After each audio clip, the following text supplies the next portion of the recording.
Duke basketball escapes with a 74-71 win over North Carolina. And yeah, I mean, I think I aged about 2 years in the second half. Talk about a tale, a game of a tale of two halves where it was all Duke and then it was all North Carolina.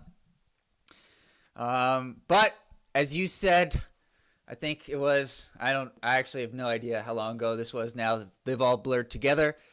A win is a win. It doesn't matter if it's a 1-point win or a 20-point win. At this point in the year, survive and advance. And without Jay Lucas, Malik Brown, Cooper Flagg, Duke beat North Carolina for the third time. Now we're going to go through how that happened because it's very easy to say that now, but it was, man, I couldn't breathe. I could feel my heart beating through my chest, especially the last 3 or 4 minutes. And at the end of the game, especially those last 4 minutes, we didn't have our go-to guy. We just didn't have him. And it was very obvious, especially at the end of the game. It was a tough one. But, like I said, hang on to win the game. JD, what are your initial reactions from the game? So, you know how we like to give gold medals and, and award performances. And we were talking about this at halftime, that given the loss of Cooper Flagg, given the loss of Malik Brown, and Jay Lucas, who puts the defense together, I thought, and I think you thought also, that we were going to give it to John Shire for just a magnificent first half defense on the floor. Nothing better than that play in which Isaiah Evans tips the ball, dives on the floor, the ball's there. Konkanippel dives for the ball, and wow, it is just a magnificent half of effort by us and by Coach Shire. Okay, there we are at halftime with a 20-point lead going, boy, kind of curious who wins Clemson Louisville. And then I've got to say, Hubert Davis, I would love to have been in the locker room for what he did, but I thought his overall coaching in the second half, he was absolutely directing where he wanted the ball to go and how he wanted, and the flow, which sometimes you just can't do anything about, but the flow is against you. And this really was the lack of Cooper Flagg in the last 5 minutes, because the team has become completely reliant on their star to carry them at the end of the game. So a couple of things. So for North Carolina, we text during the game, and the one thing I said to you is they've actually done this several times throughout the year, where they've had big halftime deficits, as many as 20 points. In one game in particular that sticks out to me, it happened a lot early in the season. They were down by, I think, about 20 points to Kansas, at Kansas, in one of their first 5 games of the season. Similar story. They came back. They actually took the lead in that game in the second half and then ended up losing. And there's been a lot of games like that for North Carolina. Unfortunately for them, fortunate for us that we were able to hang on to the win in this one. The other thing I wanted to say is that in the Georgia Tech game, it wasn't quite the same, but it was a close game down the stretch, and we handled it much better than we did in this game. North Carolina I know you didn't get a chance to watch that game, but the difference to me was Khan. He was much more composed and reliable down the stretch of the Georgia Tech game, and it was just not the case today, especially down the stretch against North Carolina. until you get to the very end of the game where they Yes. fouled him and he had, a one-on-one. And at the very end of the game, the guy came up big with hitting 2 free throws there. Other than that, it was like, I don't know, you take it. You do it. The alley-oops were terrific using both big men to their advantage. But there just wasn't strong leadership. And, it's sort of like when you're standing in the ocean and this giant wave is coming at you, and there's just not much you can do about it. Well, I think more than leadership, because I think actually the leadership was there. The execution wasn't there, and here's why I'm gonna parse the two. I thought Sion James did an excellent job through majority of the game of controlling the pace as the point guard. He would bring the ball up slowly. He would get Duke into their offense.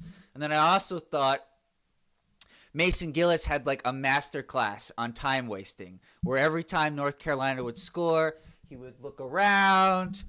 He would try to find the ball. Oh, the ball bounced away. Oh, let me get it. Oh, let me give it to the ref. All right, I'm going to wait a couple seconds before inbounding. So I thought they did a good job with that. Now, I thought it seemed to me like the offensive execution, you talked about a lot early in the season before we found our flow offensively, right? Where we weren't calling any plays and we were just letting, and at times we stagnated, right? And I think the freelance, it was working in the first half. We were able to find, the openings. We had a good offensive flow.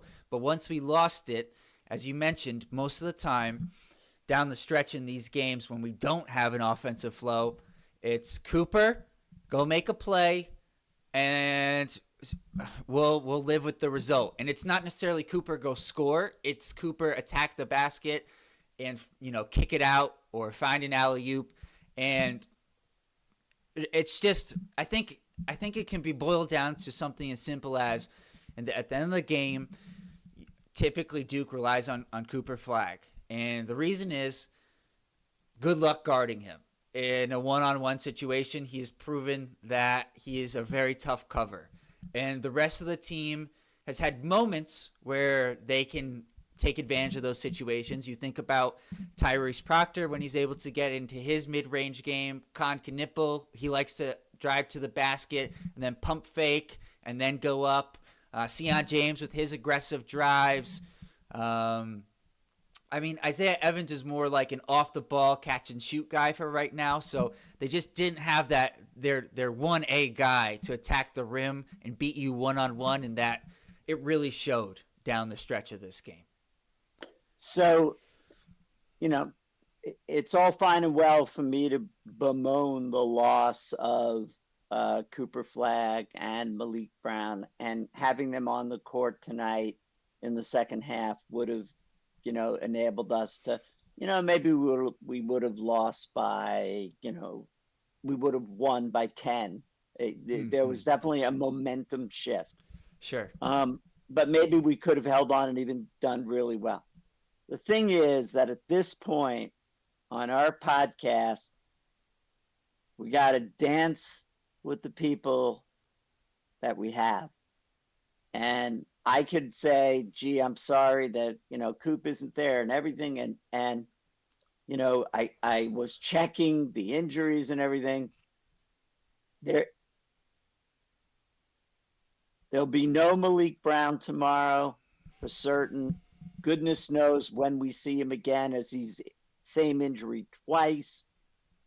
And I think this is the group that we're going to have to rely on in that first weekend.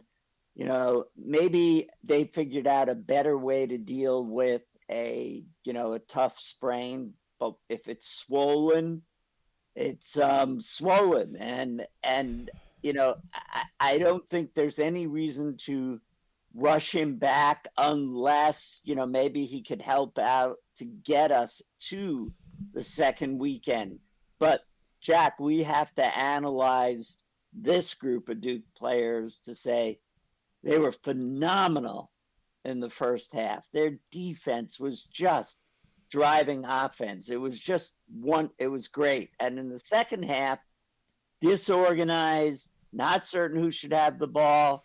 And I think that's a really good call on your part to say, without the benefit of some set plays, they really just didn't seem to have it. And so, but that's the team we need to analyze, especially, whoever's going to play the winner of Clemson and Louisville. Absolutely. I mean, I don't know what the percentage chance is for Cooper to be available for the first weekend, but I would say the percentage chance that he's available tomorrow night is almost zero.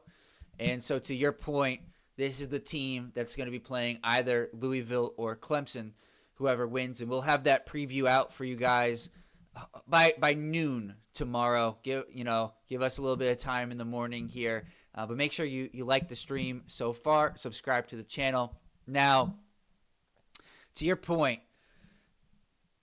on this being the team to evaluate, because I've seen some people, maybe you can speak to this because I've only heard about this. I was, 4 years old, but people have referenced the Cincinnati team that in 2000 was led by Kenyon Martin, who got injured, and they were going to be, do you remember this? They were going to be a 1 seed. I think they may have changed their seeding, and they were out in the first weekend. Kenyon was a monster. Okay. And was carrying Cincinnati. And it's basketball. I mean, the injuries happen. And, I thought however John Shire got them ready for this game, that and by the way, I happen to think you did pretty well in your prediction. Yeah, I was the closest of everybody, but since you brought it up, the closest of our fans was Lawrence Freeman, who had it 70. I was off by 2 points. Lawrence Freeman was off by 3 points, if my math is correct here. Because he had the final score 73-69, so it was 74-71, and I was at 75-72. So Lawrence gets his second win, so he's now tied with West Midnight Assassin. So they both have 2 wins. We'll see who, if anyone, can pick up the third. And a bunch of other people got 1 win. So they certainly have 2 games to do it. Right. Exactly. And that's the beauty here. So let's talk about what you're rightfully centering the conversation on, which is let's evaluate this team. And I think this team showed tonight that the first half they are fully capable of making it through the first weekend. Let's be clear. The first weekend without Cooper Flack. They are capable. They also showed in the second half that they are susceptible for an upset, certainly in that second game. The 8-9 seed in the second game. It could be a very tough team. It could be any one of the 100 SEC teams that go in there, and their aggressiveness. I was watching a couple of the SEC games yesterday.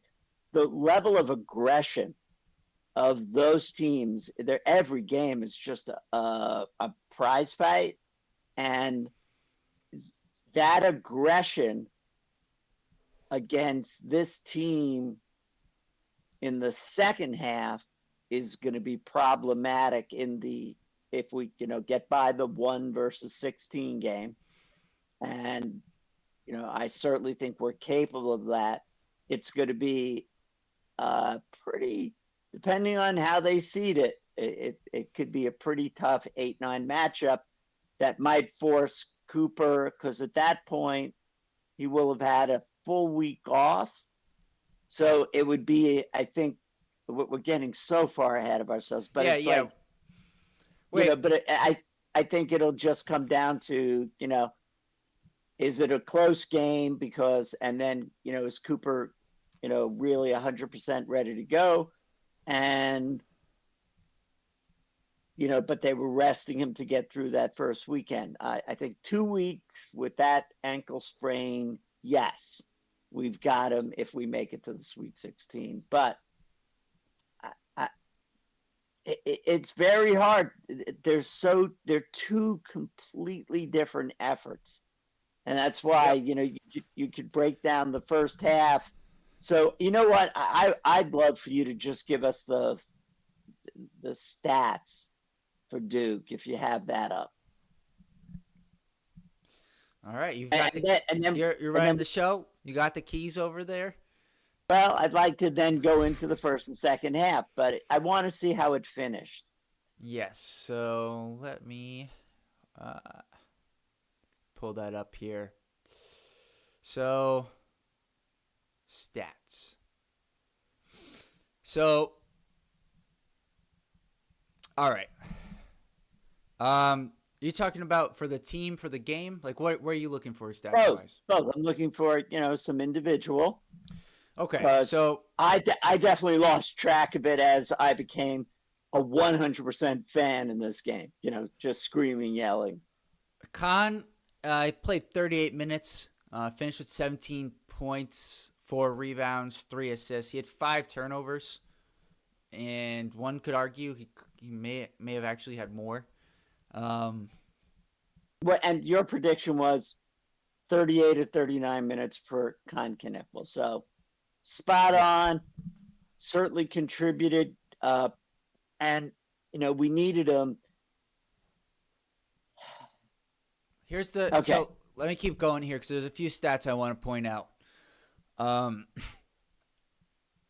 Evans played 26 minutes. He only had 3-point attempts. North Carolina did a good job preventing him from getting off threes, and he had that one drive for a 2. He also had a really nice alley-oop in the second half in a key moment to Gangba, which was an impressive finish. And I want to give Isaiah Evans a lot of credit because there was a moment with about a minute or 50 seconds remaining where RJ Davis had Evans in an ISO situation on the far side of the court, and he couldn't get off a shot. And that was due to Evans' defense. So he may not have scored like he typically does, but his defense was on point. Proctor played 34 minutes. He was 4 for 11, 0 for 5 from 3. And that one missed free throw towards the end of the game certainly hurt, and I know he'll be thinking about that despite the win. So no need to belabor that point. Total points for Proctor. Proctor had 11 points. Yeah. I mean, certainly tomorrow night, and we'll talk about it, Proctor or Kate, I mean, they're going to have to be in the 20s. I mean, they're going to. So, all right, go ahead. Depends on the opponent. Sion James, who I thought, for the most part, had a really good game. I thought he had I don't even know if I really want to say this, but I started to. I thought there was a couple of tough foul calls on him in the second half where I thought he was more or less vertical. But that's just, that's what you got. That's the game. And sometimes you get the call, sometimes you don't. He had 12 points, 4 rebounds, a couple of assists, and a couple of turnovers for Sion. Now, here's a stat I want to point out because I have plus-minus stats from GoDuke.com. And there's something I noticed in the second half, but it's confirmed with these stats, which is that. So in the first half, Kamal Malewich had a tough start, but I thought he finished the first half well. And I thought he played really well in the second half. He played 23 minutes.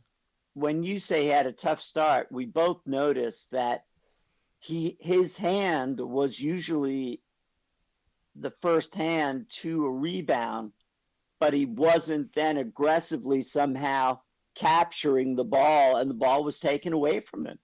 And that's what I was looking at as his tough start. And for me, it was more so I didn't. imposing himself. There was a few times where North Carolina was able to score inside, around Malawach or through Malawach. So he had 13 points, 9 rebounds. But the thing I noticed, and a couple of blocks, which is shown in the plus minus here, I think it was much more prevalent certainly in the second half.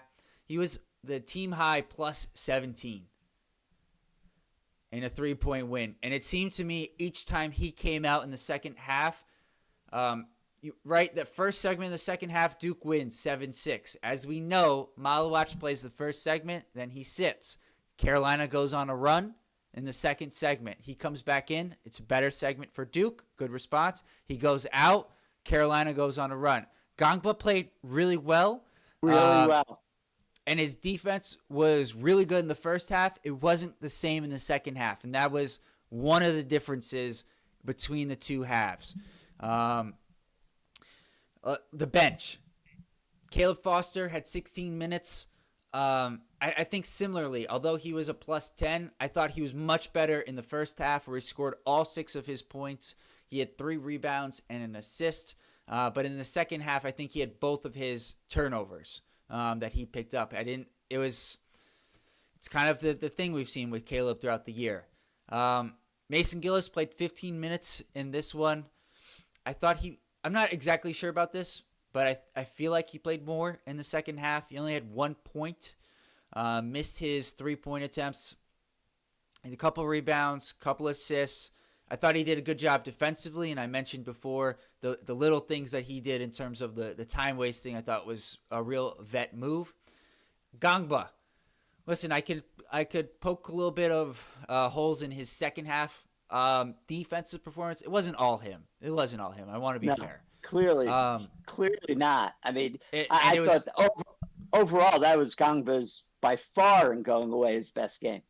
I agree, and I think some of it is that Duke's offense struggling led to North Carolina getting out in transition, and that's a lot of how they were scoring. It's the same thing that happened in the first half of the last game, and then the reason why they were able to score.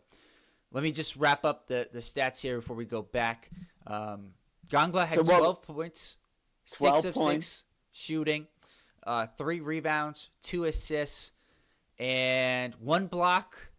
I think they evened it up because I think they showed us the second one that they called the goaltend, probably that they converted to a block was probably a goaltend, and the first one was a block that they called a goaltend. So I think I gave the refs a little bit of shit earlier, and I got to kind of give them that. They evened it out. So those were the stats from today, JD. I think, Tale of Two Halves, like Gangba, like he was awesome today. He was just awesome. And his level of play has just continued to climb, and we're going to need him to be really good because while there's a chance that Cooper comes back, the likelihood that we see Malik Brown having redislocated his shoulder, I just don't think it's going to happen. So we're going to have to get good performances from Gangba, especially because there's going to be a game where Malawach is in foul trouble. And so we really need Cooper Flagg back because the one thing we've seen when we haven't had Malik Brown is they've gone to a lineup with, I guess, Gillis as the de facto center, but that doesn't work if we don't have Cooper Flagg. So the lineup flexibility is not quite there. But at the end of the day, without Cooper Flagg, without Malik Brown, Duke found a way to beat North Carolina. And the only other thing I want to say before we go to the chat, and you can make your last point here, is I do feel a little bit for Mr. Jalen Withers, he was very emotional at the end of the game. Fifth-year player. And so I want, that's what I was raising my hand because you should go right to that to talk about it. Let me just finish. Fifth-year player. So I don't know if you noticed this, but a couple minutes before on the free throw blockout, Gillis was was trying to block out Withers, and he like scooted around, and he got around Gillis, but the free throw went in, so it didn't matter. And I wonder if his success doing that led him to try to get like going a little bit early because he was trying to get there, especially because Lubin missed the first one, and it didn't look good. And so I can understand why he was trying to do that, and I feel bad for him because look, I understand if that free throw goes in, they have a tie game, and it's a totally different end of the game. But they're also down 21 points, so I know it's easy to pin that one play on him, but I don't think it's all on him. And then the other thing is, if you're North Carolina, do you wish that they didn't call the foul on Malawach on Lubin, because it was a foul, but it was immediately tipped in by R.J. Davis, and that was clear as day. It wasn't because there was a foul called; he was there, and that would have tied the game as well. So, just a couple of lucky breaks, really, for Duke at the end. Yeah, it's like when the offensive tackle moves his hand, and you have the same feeling about when Withers did that, which was, why did you do that? And then the shot went in. I mean, yep. and then they took it away, and it was so obvious. No one really could argue about what happened. But it would be unfair of us to at all pin our win. I mean, as it happened, that is a major part of the final seconds of the game that enables us to win. But the flow in the second half, they don't have a lot of time to rethink what they're going to do. They're not going to set up key plays here. I think it's, we'll talk about it tomorrow morning. In my notes, Proctor misses the front end of a one-on-one. He's a 73% foul shooter. K2 couldn't finish his drive. And then there was a foul on Mal, and that was number 4. And Trimble hits 2 shots. I mean, it was play after play that, you could say, yes, it's Khan's turn to do it.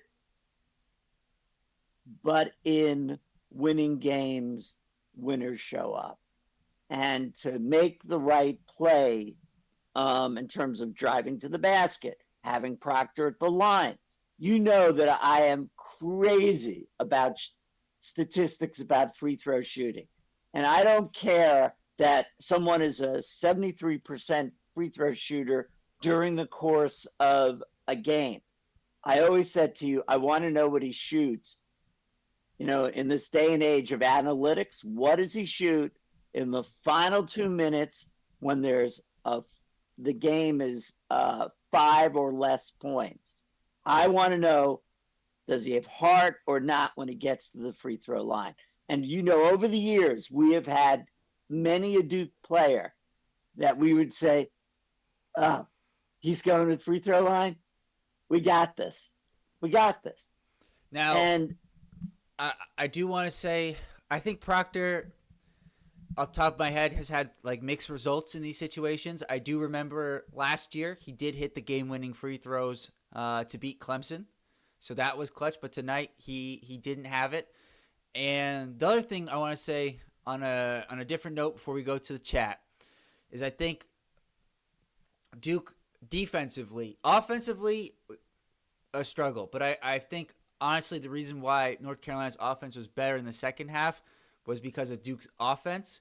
But I think the thing that they did an excellent job of throughout the game was on R.J. Davis, who finished with 8 points on 4 of 10 shooting, and he was 0 for 3 from 3. And that was a complete team effort on R.J. Davis, led by Tyrese Proctor.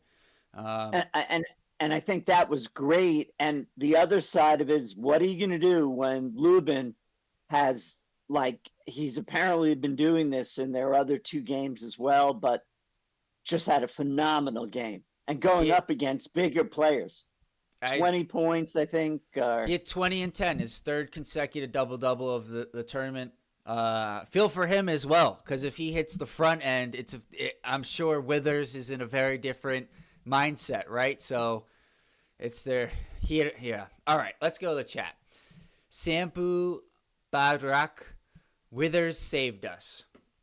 And Joe M., which I think is a continuation on that. Ball don't lie, question mark. Yeah. I mean, I don't know. Part of me felt like it was a questionable foul on Malawach, only because of the time of the game. But I think if that play happens at any other point, it's a foul for sure. And I just feel like a lot of times in the late game situations, refs are more hesitant to call on, like, unless it's really obvious. And I felt like it was probably a foul. Well, and I think Withers saved us.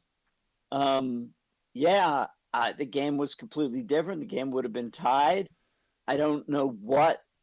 I mean, I think you've analyzed that one already, saying this is what he might have been trying to do, only he didn't get away with it. Everybody, the refs, no one on UNC said, you got to be kidding me. Hubert Davis wasn't running on the court that he loves to do. It was just an obvious call, and I'm not certain what happens, but that's, down the stretch, this is the kind of thing that you expect your players to execute. The expression is, we're now in tournament time. They're no longer freshmen. Even if he's a fifth-year player, that was my point early on, that you really don't expect them to do something like this. Right. And I don't know why he did it. All right, Joe M., amazing job by the team in the first half, and huge shout out to Big Pat. Second half was not so great, to put it kindly. Those are my words. Shows how important having Cooper is for defense, helping defend the paint. Yeah, I think that's a great point, Joe. And not only Cooper, but Malik. Those are our two best defenders.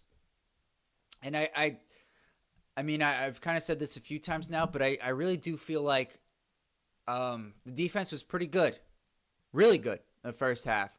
And I think Duke's offense made it much more difficult on their defense in the second half, because not only were there turnovers, I think we finished with 13 or 14 for the second consecutive game against North Carolina, but I also felt like there were several times where we took bad shots, which led to North Carolina runouts as well, because a lot of times they were scoring in transition.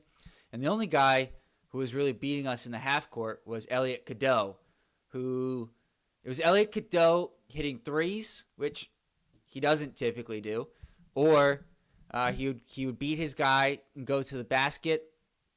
And then, as you mentioned before, it was a lot of Lubin with putbacks off of rebounds, which I think, honestly, if we're going to talk about the one area, we talked about the offense, but the area for me defensively where we missed Coop the most was the rebounding. He's our best rebounder. And I don't know. Let me see what the total rebounds ended up being. 31-34. But it just seemed like, Lubin had 6 offensive rebounds. And I just don't... Lubin gets one of our medals. The guy averages 8 points a game. Yeah. And he was phenomenal tonight. And, the only... Yes... Withers makes a horrible mistake. The reason they're in that game is I'm going to give the highest amount of credit to Lubin. Lubin just was a monster for them tonight. I mean, Lubin had 20 and 10. Cadeau had 15 and 5. And Trimble also was awesome in the second half. He had 14 for them. He just kept attacking. There were some fouls that I may not have agreed with, but we'll keep going. Paulo Lane K. The game was the game, but only one team won. Duke 3, NC 0. Yeah, seems about right. Lawrence Freeman. We'll continue on that theme. 6-0 in the state of North Carolina Revenge Tour. We got there. And unless something very surprising happens, I don't think we will see NC State nor North Carolina in the NCAA tournament. So I think we can put a bow on the North Carolina Revenge Tour for this year. And Lawrence also says, Big Pat with a huge game, survive and advance in the postseason. Yeah. Hey, a win's a win, right? As you said a week ago or so, didn't matter if we won by 20 or 1. They all go down as a win. Just want to advance. We feel very differently if this turned out to be a soul-crushing, defeat than a close win. I will admit that. You and I both in the final 2 minutes were saying, can't breathe.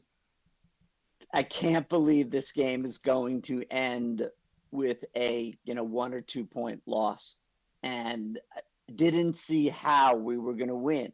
And it's funny because I didn't see the pathway to victory because there was no one taking over.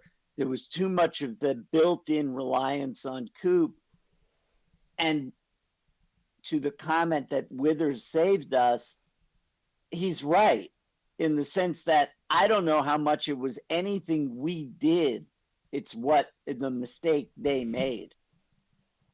Yes, but also, I mean, that's true. But I think it's also that, look, you're down 21 points at the half. You have to play pretty much a perfect second half. And I think that puts pressure on North Carolina as well.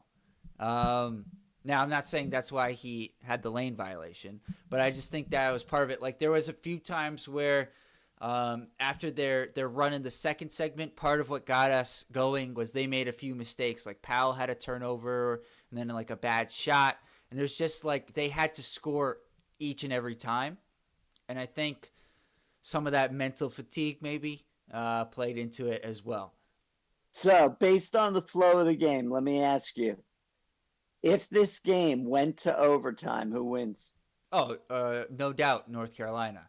In my mind, all that I was thinking of was when it was 3 seconds and they were inbounding the ball, RJ Davis is going to hit a 3 and they're going to win in overtime. I'll be completely honest. Like, the way, because as you, like, I mean, you don't need to, everyone who watched the game knows how the flow of this game was going, and there didn't seem to be anything that was going to change if this went to overtime with all the momentum for North Carolina, especially because, between halves you have 15 minutes, but between the second half and overtime, what do you have? A couple of minutes. So there's no time for Shire to make adjustments. Right. And so let me ask you this, which is why we both agreed that Shire deserved to medal in the first half. Second half, wouldn't you at some point, maybe when you're bringing in Big Pat, because I think that was great analysis that you provided showing what happened in the segments to the degree that when he was in, why not go to a zone for a couple of minutes? So I feel like I'm a little bit of a broken record, but I think, again, a lot of their offense for North Carolina, similar to game number 2, the first half, was the broken plays and the bad offense by Duke, which led to the runouts. A lot, like Seth Trimble at 14 points. I think all of them were in transition. I don't know exactly, maybe 12. Like, how many times did Seth Trimble get a fast break opportunity, drive to the rim. I think there's 3 times where he was fouled by Sion, and a couple of those were and ones. And so while I get your point on the zone, I just don't think they would have been able to set up in it in the second half. You may be right, but as a wrinkle, to change the momentum, maybe it might have worked. A few times that John Shire has tried it, and to everyone that listens to us, I was completely wrong. I thought we would go zone the whole way, and the way they played defense man on man in the first half was phenomenal. So hats off to Coach Shire.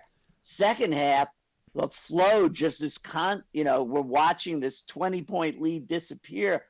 Just try it, Jack. All I'm saying is do it for 2 minutes. I hear you. Do it when they have to inbounds so you can get down. Right. I think the other thing is that they did a great job on RJ Davis, and I think the fear may have been if they go to the zone, there's an opportunity for RJ to find a weak spot and he gets an easy shot. And that's the other thing, because like on the flip side, the one thing I noticed before we go back to the chat is especially the first half of the second game, North Carolina was pressing Duke a lot. And in this game, for the first 24, 25 minutes, there was like no press. They go to the press, Duke beats it 2 straight times, and Hubert Davis calls it off, right? And so they tried it, and it didn't work, and he got out of it immediately. So to your point, could have mixed it in, but I can also understand why they didn't, just because of some of the nuances, I think. Okay. Joe M., some bad passes and turnovers in our possessions. Couldn't agree more, Joe. Couldn't agree more. Pay the Piper. Elated that I was wrong with my prediction. I was close, Pay the Piper. I was close to being there with you. But my nerves are shot. Yeah, listen, it took me, a couple minutes to regroup before we started recording here. I don't blame you. Join the club. I mean, boy. I mean, that's why it's called March Madness, and it starts with the, division, the division tournaments, conference tournaments. It's what makes it great. But you'd hate to be on the losing end of this game tonight. Wow.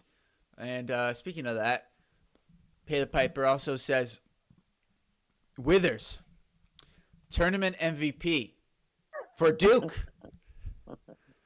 I think Pay the Piper, he'll only get that award if Duke goes on to win the whole thing. So we got one more that we got to get for Mr. Withers.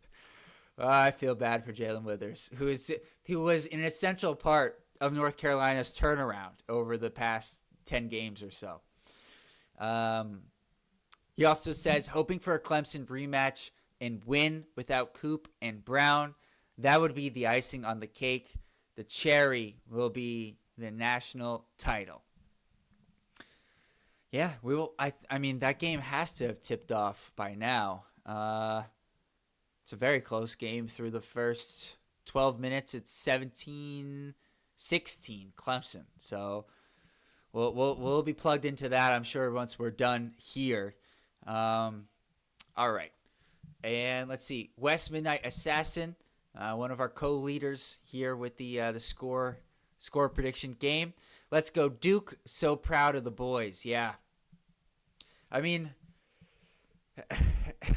it's a great comment, Wes, because the first half I was like, just what a resilient team, what a great team effort.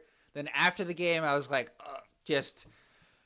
thank goodness we were able to hold on to this, because it would have been really miserable to have a 21-point lead and then lose. But you're right. To win this game without Coop, without Malik, against North Carolina for the third time, which even with those two guys would have been tough to do, just playing against your rival for the third time and the second time in a week. So just a great, gritty team win. And way to hang on, really, at the end. Pay the piper. JD and Jack, your opinion. Does UNC have any chance of making the dance given the effort tonight? Could we see a fourth game between these rivals? I'm going to go with no. That there was a graphic that they brought up comparing a lower level SEC team. Arkansas. When they showed it two blanks, they didn't give the names of the teams.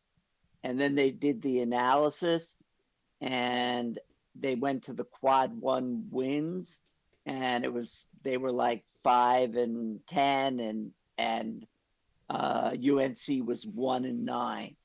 If they had won this game, then almost regardless, yes, they would have made it in because they would have beat us in a gritty comeback. Without that, they're done. No, they will not make it.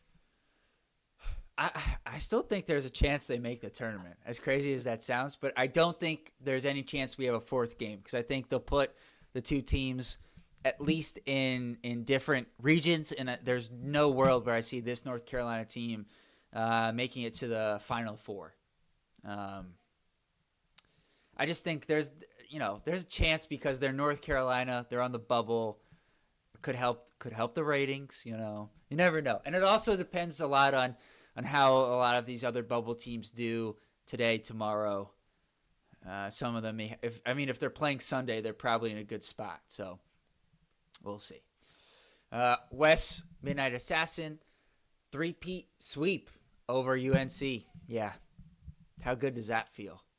Especially after last year, yes, absolutely. Nothing takes that away that we beat them 3 times this year. Pay the piper. Khan was clutch with the last 2 free throws. Proctor missing his first drove me nuts. Yep. Nothing to add there. That's well said. Ryan Jones.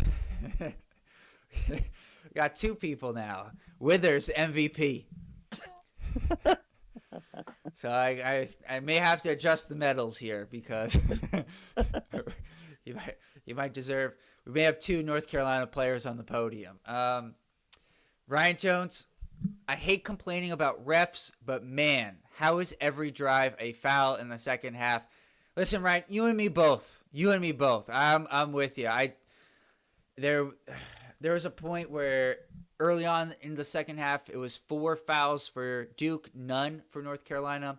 I get that. I think at the end of the game, it finished with 20 for Duke and 18 for North Carolina. But even that doesn't really tell the full story because North Carolina had to foul intentionally at least once or twice. 3 times, actually, near the end of the game. So I'm with you, Ryan. I hate complaining about the refs, but it did seem, and again, specifically, I felt like there was a few times when Sion was going up vertically and they called fouls on Sion, who is pretty good at being vertical. So, but listen, this is college basketball. I mean, even in the NBA, there's lots of times. I mean, forget even in the NBA, all the time in the NBA, there's lots of times where you could sit there and complain about the refs, and it's just what do you do about it? How do you respond? And thankfully, we pulled it out. I did spend a couple of years refereeing, not at this level at all. The amount of contact that occurs on the court, they try to make it better by having 3 refs, but it's like there's almost a foul on 3/4 of the plays unless a guy's just shooting a 3-pointer from way outside and there's obviously no contact. But there's almost always, if there's contact, it's like, well, who are you going to call it on? And it is so hard. Though I'm not. I don't want to defend the refs, but I also want to say it is just so hard, and it's part of the game. It's what happens. And what Hubert Davis was on, they were on in the second half. He was on their basket that they were shooting at, right? Yep. Well, having Hubert Davis on the court for it's sometime I wish they would just say to him, would you get off the court already? He's jumping up and down. He's everywhere. The guy, there's no box around him. And having him shouting in your ear the whole time, that's a foul. That's a foul. It influences the refs. It does. I mean, also in terms of influencing the refs, North Carolina gets on, builds some momentum, gets on a run. The crowd all starts, cheering for North Carolina. That's part of it too, right? So I don't know. Sometimes it's just the calls don't go your way, and I think to that point, you combine that the calls don't go our way in the second half.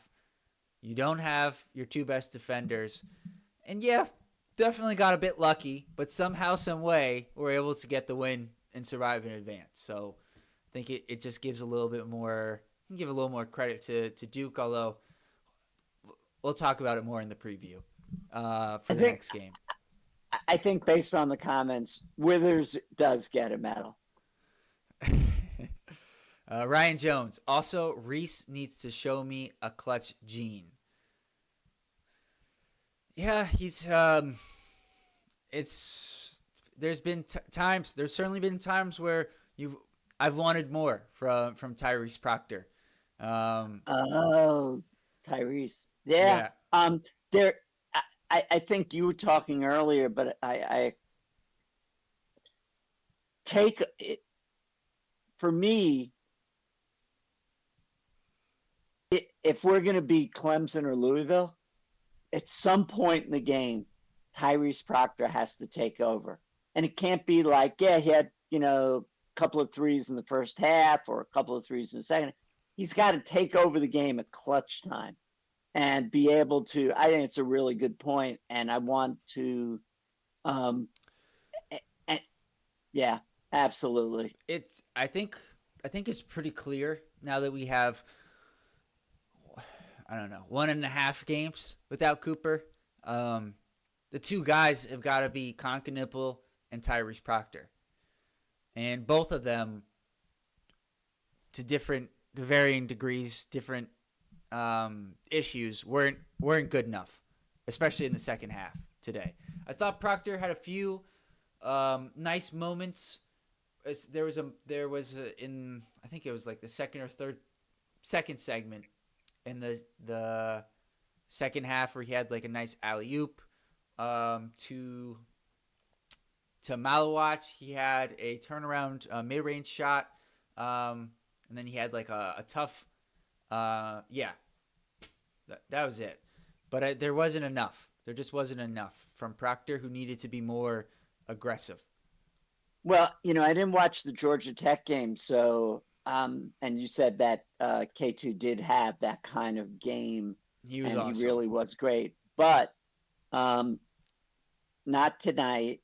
And knowing that you're not going to have Cooper Flagg, I mean, you played enough basketball. I played enough basketball. When your best player is the guy that you are always going to rely on when it's crunch time, and then he's not there. Oh, you mean I got to shoot it? Or this guy's got to shoot it? And I'm just surprised, given their pedigree, that they were once, both of them, many of the Duke players were the guy. Yep. That's how you become a 5-star recruit. And so little surprised by that they're, it's like winners want the ball. And, I think one thing that is a positive is they had, I think it's in terms of, I know there's no time between this game and the next game, right? But I think quickly Coach Shire can show them, all right, here's the first half. Here's how great you guys can be without Cooper and Malik Brown. Here's the second half. Here's how bad you guys can be without Cooper and Malik Brown. And then here's the end of the game. Like, we've got to be better here, right? And fortunately, I think this is one of the few times you like to talk about this where it's much easier to coach after a loss. I think this is one of the few times where it's actually going to be pretty easy to coach, even though Duke hung on to win this game, because it's, as has been clearly pointed out, without Withers, this is probably a loss. And I don't think anyone on Duke, any of the players, would really disagree with that. And so I think it makes it easy to say we've got to make some adjustments, going into this next game, which is going to be against a much more difficult opponent, whoever it is. All right, Connie. Man, let me not curse. What the freak was that ending, man? I hope we still sneak into the NCAA, but I think we don't. So, Connie, I'm guessing you are a North Carolina fan. So I think JD and I kind of already gave our answers to this. I still think North Carolina will squeak in, and they'll be in the first 4 games. That's my prediction, similar to Virginia from last year. JD does not think North Carolina do makes not it into think the so, tournament. but could they be the first 4? I always forget that that's what it is now, that there were 68 teams. And Yep. I still lean towards no. That's totally fair. Talk about a bubble team. They're certainly right there. All right. Now, before I tell you the next comment, which is pay the piper with the medals, I want to mix things up a little bit here, JD. Who do you got for the medals today?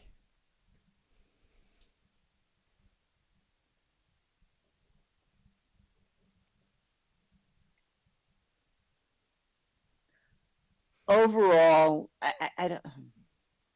Wow. One of them goes to Shire, regardless of he can't play the game on the court, and he had them so ready in the first half, and the fact that he didn't do better in the second half, but he's also down his 2 best defensive players, and it is a tight game right to the end. So I go with Shire. I go with, and we're not going to give it. I'm not going to give one of these to Withers or to Lubin, but it would be Shire deserves it. Although I do want to know who the guy with the wire rim glasses and the clipboard was sitting at. Who was that guy? Before you continue, I want to ask that question as well. If anybody knows who. I've seen him. He's a white assistant coach. I've seen him on the second row of the benches before. I tried looking it up, couldn't find a name, but I've seen him. He's been around for at least 2 seasons now, and he was clearly elevated to the first row, sitting with all of the assistant coaches. Don't know his name, so if anybody knows, please drop that in the chat today, or if you're watching this between today and tomorrow's game, drop a comment. Would love to know his name. All right. I would certainly give Sion James one of the awards because of the overall senior leadership and stability that he brought. I would definitely. And then this is definitely a cop-out, that the collective team effort to prevent RJ Davis from having an RJ Davis kind of game.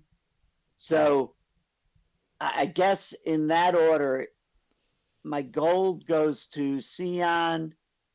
My team effort on RJ is the silver. And then I want to give Coach Shire some love, even though I might have done some things a little differently in the second half. So that's my medals.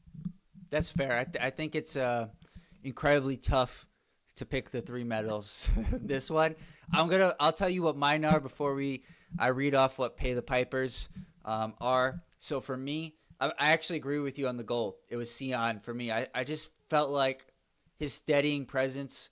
It may not have shown up all in the stat sheet, but it was exactly what Duke needed to be able to hang on to this win. The silver for me, Kaman Malawach. I went through. He had the highest. He was plus 17 in a game that Duke won by 3. I don't think I need to say much more than that. He had a rough start, and I thought he played better as the game went on. And then my bronze is Patrick Gangba, who gave us 12 points, and he was really, as you said earlier, it was his best game of his college career in the biggest moment so far this season. Yeah, I think it's the biggest moment because these are, survive or go home, games. So, shout out to Gangba. All right, Pay the Piper, gold, Khan. That's fair. Leading scorer. Silver, Gangba, and then the bronze, Malawach. That's fair. I argue with that. I lots of potential medals, and then Withers gets the platinum medal, guys. Yeah, I think that's that's about right. Also, regardless of who we face in the final, I need to settle my nerves after tonight before I give my early score prediction. Will Duke have the will and energy needed to add a second banner? I hope so. I think one thing that would help, I don't know what the score is right now, but I don't care who wins, Louisville or Clemson. My goal is for it to go to 4 overtimes or 5 overtimes, just so that they are tired going into the game. That would be my ideal outcome from the Louisville-Clemson game. And I think they could look, that Duke team in the first half could compete with either one of them. That was a gold standard effort. 20-point lead. Defense was phenomenal. Diving everywhere. You couldn't ask for more of them, especially when their, best player goes down. That effort, if he can get 2 halves, I don't know that they win. But I will be really proud of them if they put 2 halves like that together. Agreed. And as Pay the Piper says, comment, like, subscribe, peeps. Share it with your friends. We will see you guys tomorrow for the Duke versus Clemson or the Duke versus Louisville preview. Thanks, Pay the Piper. Louisville is up 33-28. Well, we'll see. Whoever it is, it's going to be a tough one. So we'll have that preview out for you guys by late morning, early afternoon at the latest. JD, let's get some rest and be ready for the next one. We'll see you guys tomorrow. Peace.